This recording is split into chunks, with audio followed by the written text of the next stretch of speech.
Hi, my name is Jonathan Roth, and this is Geopolitical Futures Video. We're in for a real treat today. Jacob Shapiro, the Director of Analysis for GPF, just returned from Moscow. Jacob, thank you so much for joining me.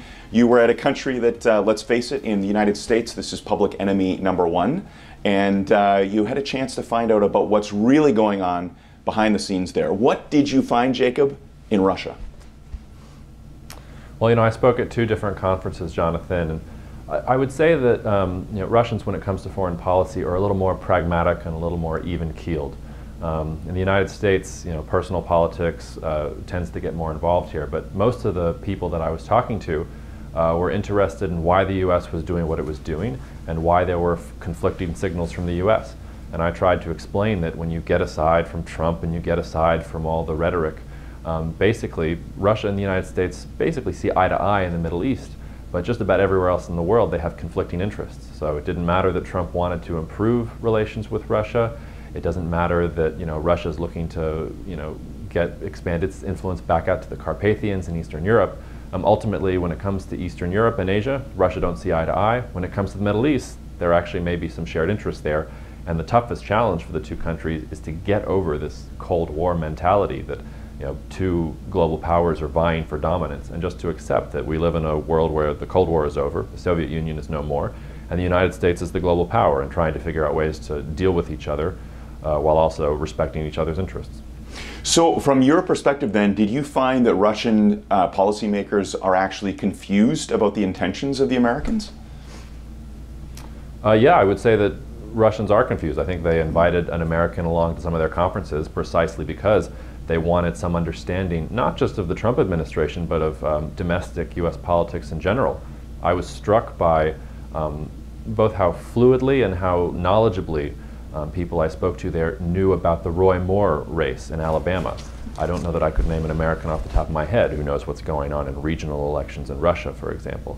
So they're looking at the tea leaves and trying to figure out which way the United States is going, and it's hard for them to get any clear sense of it. One minute the United States seems to be open for negotiation on the issue of Ukraine. Just today we saw that now the U.S. is going to sell lethal arms for defense to Ukraine. So Russia is trying to figure out what's going on in the United States, but this makes good sense. Russia is more of an authoritarian regime. It's all about Putin. It's all controlled from the top down. The United States, for better and for worse, is a republic and a democracy, and that means there are a lot of different people doing a lot of different things, saying a lot of different things.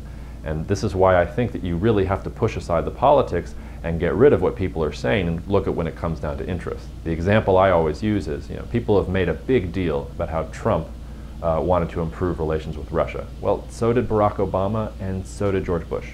And none of them were able to achieve that goal. And that's because ultimately the interests don't match up. Interesting. Okay, look, from popular American sentiment, Russia does seem, at least if you read the media, the mainstream publications such as the New York Times and the Post, in D.C., it would appear that Russia is public enemy number one.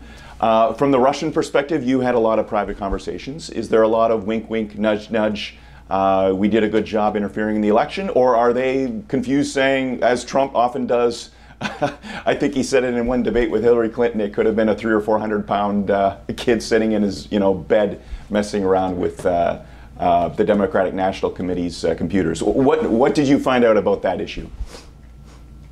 Well, again, even here, the issue of Russia and the United States gets tied up in domestic politics. This idea that it's now a Republican president who is okay with Russia and it's the Democrats who are hardcore anti-Russia doesn't make sense if you even look back 20 or 30 years. The battle lines shift. And that's all because of domestic politics in the United States. What I would say, and we can put aside the New York Times and the Washington Post, but the Trump administration just put out their national security strategy. And in that document, they identified both Russia and China as the key competitors and rivals to the United States on the global stage. And I think that's true. I think ultimately what it comes down to is the United States is trying to create a world order that is beneficial to U.S. interests. And the Russians, they know that they're not the Soviet Union. They know they can't challenge the U.S. on a pound-for-pound basis when it comes to power. So they'll use phrases like, well, they want to create a multipolar world where there are multiple sectors of power and where everybody else respects each other's sovereignty. This is a fancy way of just saying that Russia wants a seat at the table and wants to appear powerful. But this is also where we get into domestic politics in Russia. The Trump administration is very weak when you look at its support, just in poll numbers across the United States. But in the United States, that's sort of how it goes. That's not a big deal. In Russia, if the people lose faith in the power of the elites and the power of Putin, the whole thing can crumble apart, like it did for Yeltsin, like it did for the Soviet Union before. So really, the most important thing for Russia is to appear powerful on the world stage, while the important thing for the United States is just to figure out what it's doing and harmonize its multiple different efforts on a lot of different planes. Interesting. Okay, so I got 3 final questions for you. I'm going to start with number 1. Was there one experience that you had on this trip that crystallized for you where Russia sits in today's world? Well, I don't know if this crystallizes where Russia is in today's world, but I will tell you that I spent a lot of time in the Moscow metro system using public transportation, because that's one of the things I like to do when I go to a new country and a new city. And I would tell you that U.S. cities and Western cities in general have a lot to learn from Moscow's public transportation system. The joke I've been saying is that Stalin made the trains run on time, and they're still running on time. I never had to wait more than 2 minutes for a train. But this is Russia's contradiction. Moscow itself is very wealthy. Public services are extremely good. There are all these fancy shops and beautiful train stations. But you go even 30, 40 miles outside the city, and it's suddenly very poor. And you understand that Russia is this massive federation that is being held together by the wealth that is being generated and distributed in Moscow. And that's why faith in the power of the elites is so important. Because if the people in the countryside lose their faith in the center, in Moscow's ability to control things, that's when things start to go off the rails in Moscow. So Russia is really this picture of, on the one hand, great efficiency, great wealth, great beauty, and then on the other hand, great poverty and great disparity of wealth. And how Russia has been able to put that together is really, we say the United States is an experiment. Russia is also an experiment. It's been going for a long time, and they've been able to make a go of it.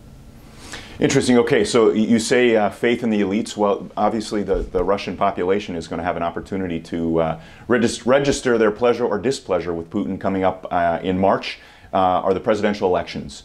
What do you see happening there, given your experience in Moscow here over the last couple of weeks? And at the same time, another question: do you see the potential for the U.S. Potentially doing a little tit for tat when it comes to Putin's campaign? What do you think is going to happen there?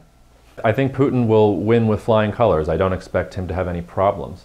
It's kind of a remarkable comeback in some ways. The Ukrainian revolution in 2014 was a big embarrassment for Putin, and then oil prices bottoming out was even worse. That caused a lot of economic problems. Putin has been able, though, to make himself, I think, appear much stronger than he is. He has targeted corruption. That's that buzzword that all authoritarian regimes like to use when they're doing a good old-fashioned purge. He went into Syria and has been able to spin Russian moves in Syria very well, even though it was a very limited deployment. And overall, I think Russia on the world stage plays a much bigger role than its actual power would suggest. So far, I think that Putin has done a good job of keeping faith in his ability to rule. That's going to get harder over time, though, because oil prices are not going back up. And I don't have a great deal of faith in the ability of the Russian government to completely transform the economy in the next couple of years. That's what's going to have to happen, because eventually the people in the countryside are not going to be okay with their pensions being cut. They're not going to be okay with social services being scaled back because the center can't afford it anymore and is funneling money towards the military. So it's all kind of a race against time, but right now I would say that Putin is doing okay. Okay, so let's get down to brass tacks then. In your conversations with policymakers and intelligence analysts, from the Russian point of view, where are things going and what does Russia really want moving forward, looking into 2018?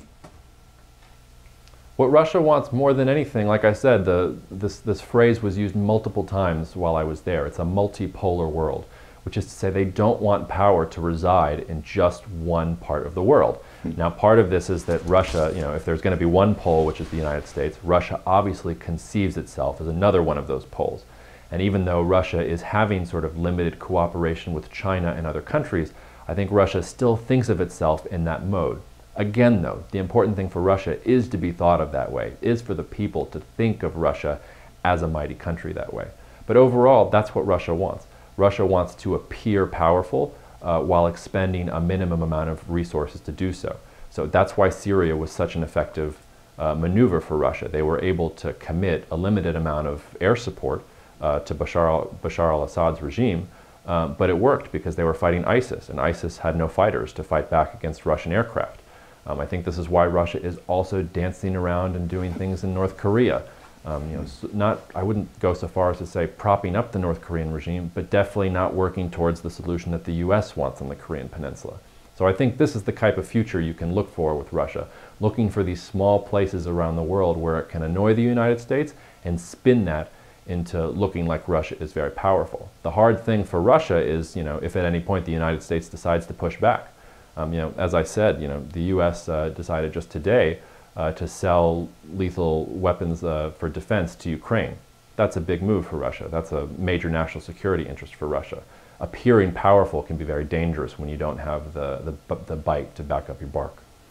Interesting. Well, listen, I would really encourage viewers to take a look at the 2018 forecast for anyone interested in geopolitics. Jacob, thank you so much for your time. Look forward to hearing about your next trip in some incredible part of the world. Thank you. Thanks, Jonathan.